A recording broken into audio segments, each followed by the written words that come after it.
Beno, Edurne pasaban, hemen txarrapatu dugu aeroportoan, azken espediziora bidean. Edurne azken ordukoa esan duzu, aldatu egin dizkizuete planak, baino alere ze asmorekin zoaz Himalaia aldera.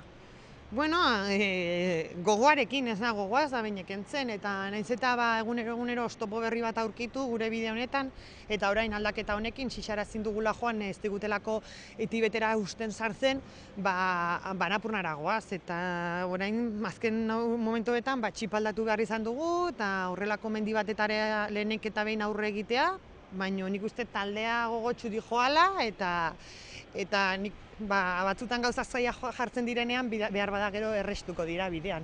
Bai, erronka berez alderantzi zen, lehenengo xixa Pagma atakatu eta ondoren Annapurna, orain txipa aldatu beharko duzue.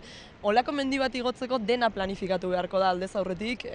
Asko da hilabete honetan aldatzea, hau da lehenengo bat gero bestea, suposatzen dut hilabeteko tartea egongo dela, baten gaina hartu edo bestea, mendiari ekiteko ere desberdina da.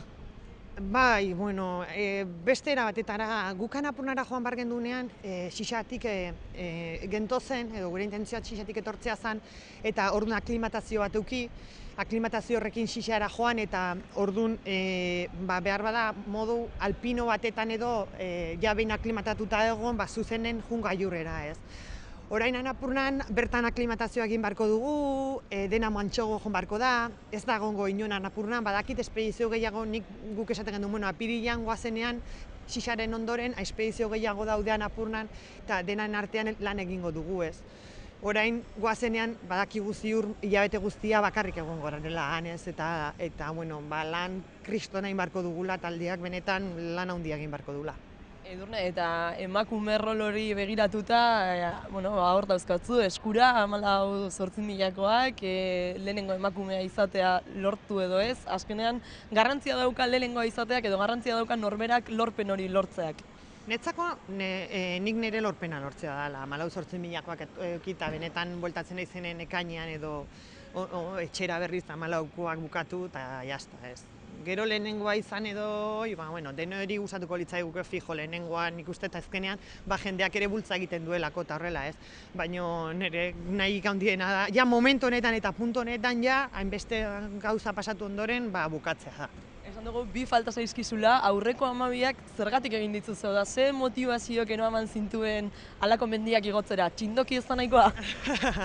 Bueno, behin ezautu nulako zertzan Himalaia, zertzan 8.000kotara joatea, gero giroa, lagun giroa, Nepal edo Tibet edo hango jendeak ere asko tiratzen dit, eta azkenean bizitzeko erabat da, zure bizitza dago mendietan pentsatzen hemen zaudenean, nola egin, ze bidetatik jun, entrenatu egunero, eta azkenen bizimodu bat da, gustatzen zaiten bizimodu bat.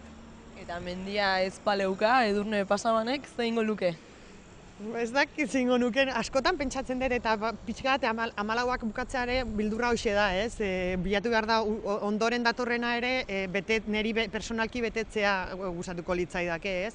Eta ez dut ikusten nire bizitza mendiaz kanpo, mendiarekin erlazionaturiko gauza bat egiten.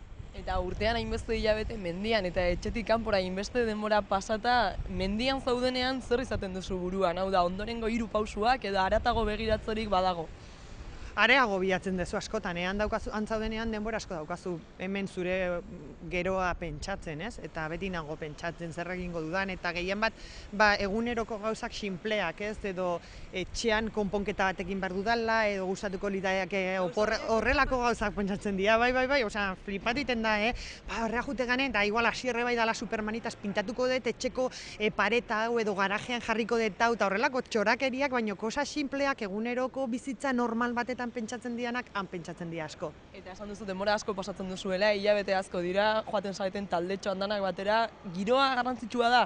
Hau da, Edurne zu joango zara Alesekin eta besteekin, garrantzitsua dira inguruan dituzunak? Total, osea, nik beraiek gabe zingo nuke jun, eta zingo nuke hau pensatu, seguro.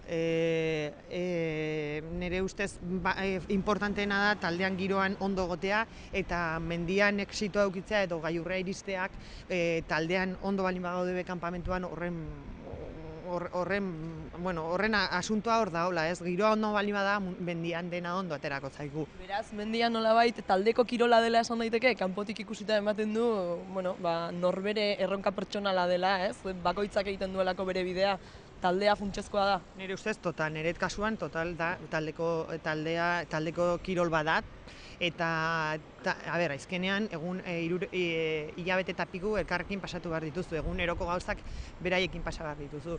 Eta eskalatu naiz eta momentu askotan norbera bere buruarekin bakarrik egon oinez dagoa zenean, eta horrelako gauzetan badakizu eta sensazioa daukazu inguruan zure jendea dagola, eta zure taldeko kideak hor daudela, eta edozer gauza pasatara ere hor egongo direla, netzako kirol hau taldeko kirol bada. Eta nola sentitzea emakume bat hainbeste gizonen artean, ze emakume bakarra zara, ospedizio hontan ere? Bai.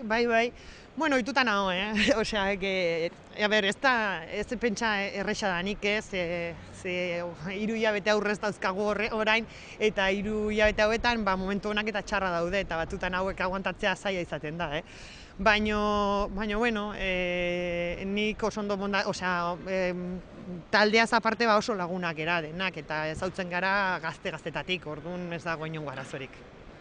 Sorte hon, egia da aldaketa honek, gaur kontatu diguzun aldaketa honek nolabait kendu egin diola azken amaiera hori, ez? Ja imaginatzen zintuztegun batzuk Koreako mendizale emakume hori eta zeu gailurrean hori iritsiko banderatxoa eskuan, hori ez da biziko behintzat.